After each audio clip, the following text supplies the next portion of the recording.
back to the Seaboard Central, everyone, and another episode in the Realistic Ops series. In this video, we're going to talk all about switch lists. So if this is your first time tuning in, I invite you to go back and check out some of my earlier videos where I talk about prototype-based operations. And for those of you that's never seen the Seaboard Central, a little background, I'm a locomotive engineer for Norfolk Southern. I've been in the railroad industry for more than 30 years. So I'm going to use my experience on the prototype to affect my modeling. So if this sounds interesting to you, keep watching. So without further ado, let's get started. When it comes to model railroad operations, modelers will use a number of different types of methods to move their rail cars over their layouts. Probably the most popular is this car card and waybill method, where the modeler creates a car card for each of the individual cars and fills out a waybill. It's a four-sided waybill that instructs the car where to go, and it fits in the sleeve just like this. Another popular method is a computer-generated work order by JMRI that instructs the train crew what kind of work that needs to be performed on the route. And there are others that are more random and generate different scenarios for different routings in more of a board game style format, even going so far as using multi-numbered dice to determine the work. For the Seaboard Central, I actually use a prototype-based industry work order and assign cars to industries based on the actual car types that industry would receive. And I'll be going over this industry work order in an upcoming video, so be sure to tune in for that. But this simple switch list can be used with all of these forms of operations, no matter what you use, whether it's car card and waybills, JMRI, computer-generated software, or your own randomly software, or even industry work orders like what I use. So this is a prototype-based switch list, and I'll show you where I came up with it from. So I based my Seaboard Central switch list off of this old Southern Railway switch list. This was from 1978, and I found this copy of it.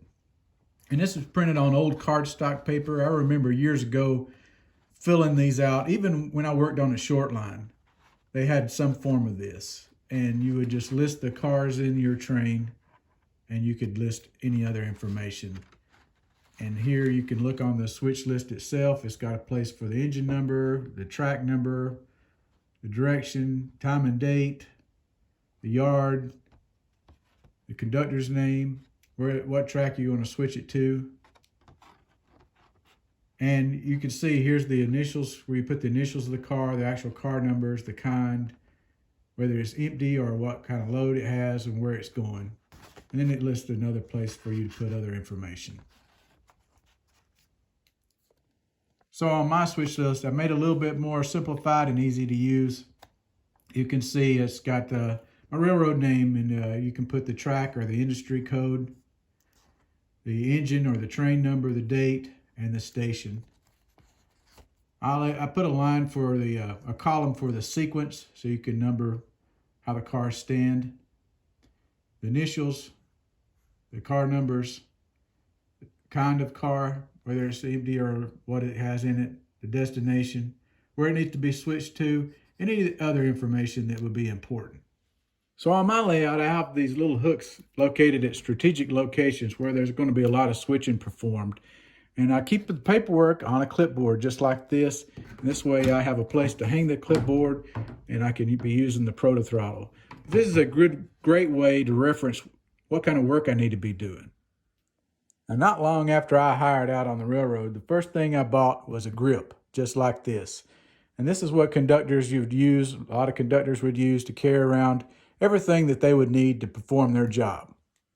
So just for fun, let's open this up. It's like going back in time and see what my life was like when I was a conductor. Here, of course, is an old lantern.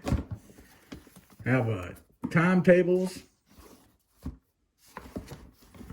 Even an old track warrant book. How about that? Here's what's left of my old radio. But anyway, this was used for anything I needed as far as paperwork is concerned. I'd keep all those important information, everything I needed to use as a conductor. The old grip. Glad we don't have to use those anymore.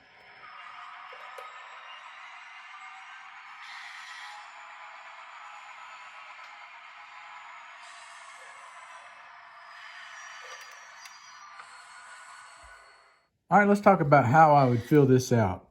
For the track or industry, right here, I'm just going to put the main line. So I'm just going to put main. And for engine or train, I'm dealing with train L83. So I'm just going to put L83. And I'm going to show a date of August the 14th of 2015, since that's the year I modeled. And the station is at Ragland. And then here, I'm going to start listing the sequence of cars that are in the train.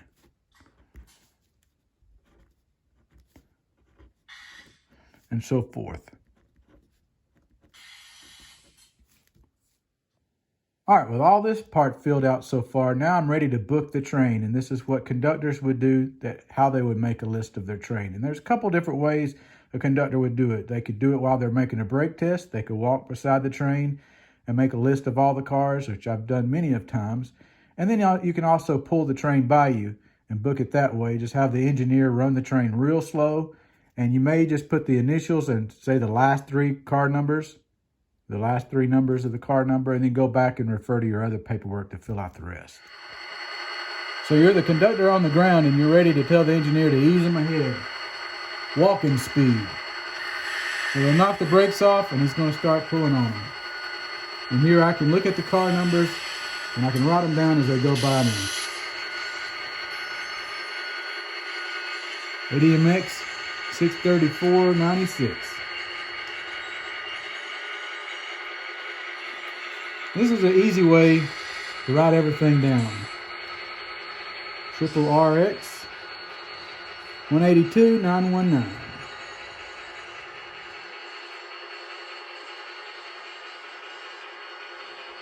I'm going to do this for every car in the entire train. BNSF 436 754.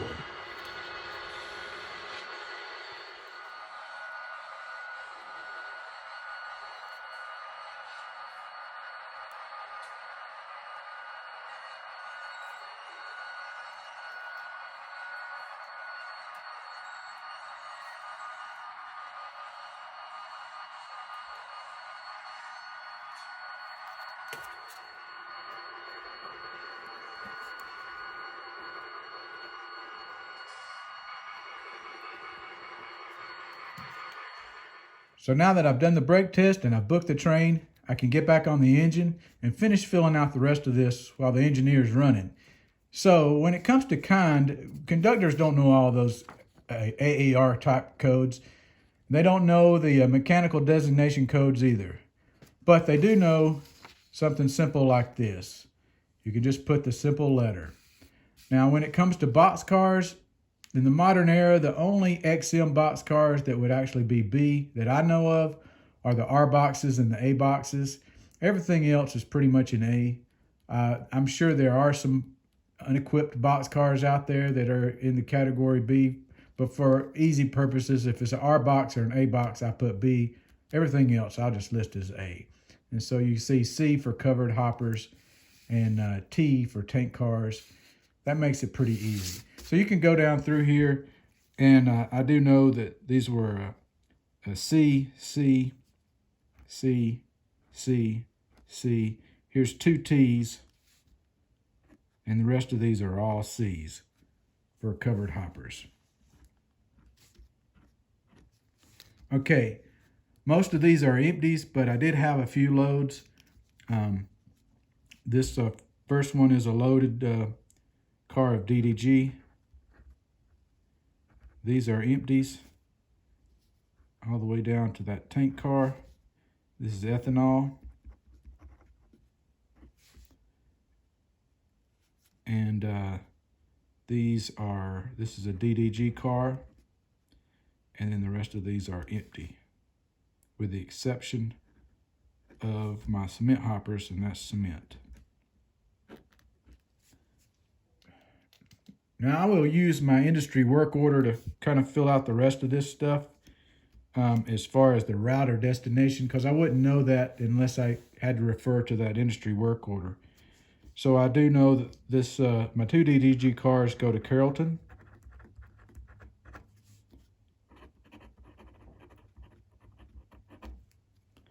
My 2 loaded ethanols go to Macon.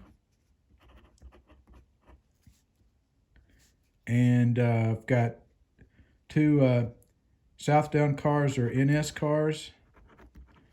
And these other 2 BCAX cars are Carrollton.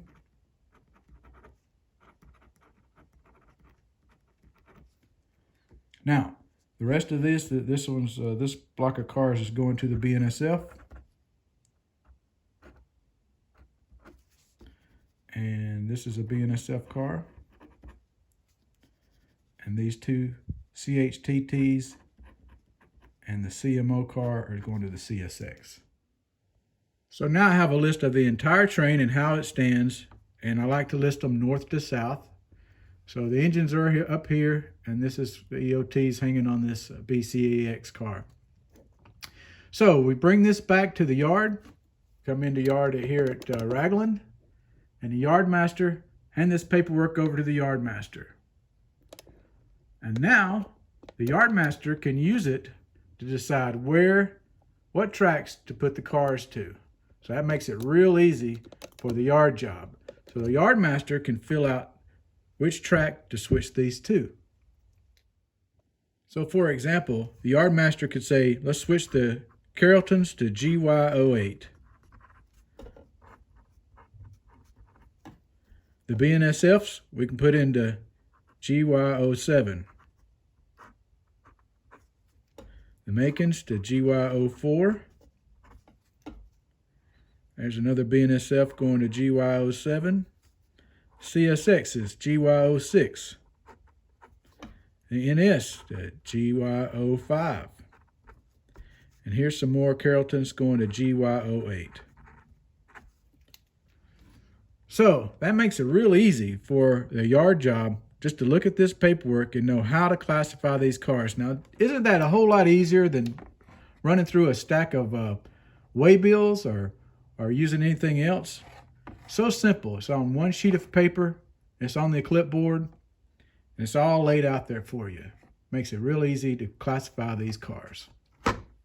So I hope you found this video useful and interesting, and you consider using a switch list like this for your model railroad operations. And it works with no matter what you have, whether you're using a car card waybuild system, a JMRI, or your own computer-generated software. This is an easy way to improve your operations and make them more realistic. I'll be sure to leave a blank copy of the Seaboard Central switch list like this on the Seaboard Central Community tab and also the Seaboard Central Facebook page. Now next week I'm going to be talking about a computer-generated track inventory list, so be sure to tune in for that one. And if you enjoyed the video, I appreciate a thumbs up. Be sure to leave a comment below. I read each and every one. And until next time, thanks for watching and happy model railroading, everyone.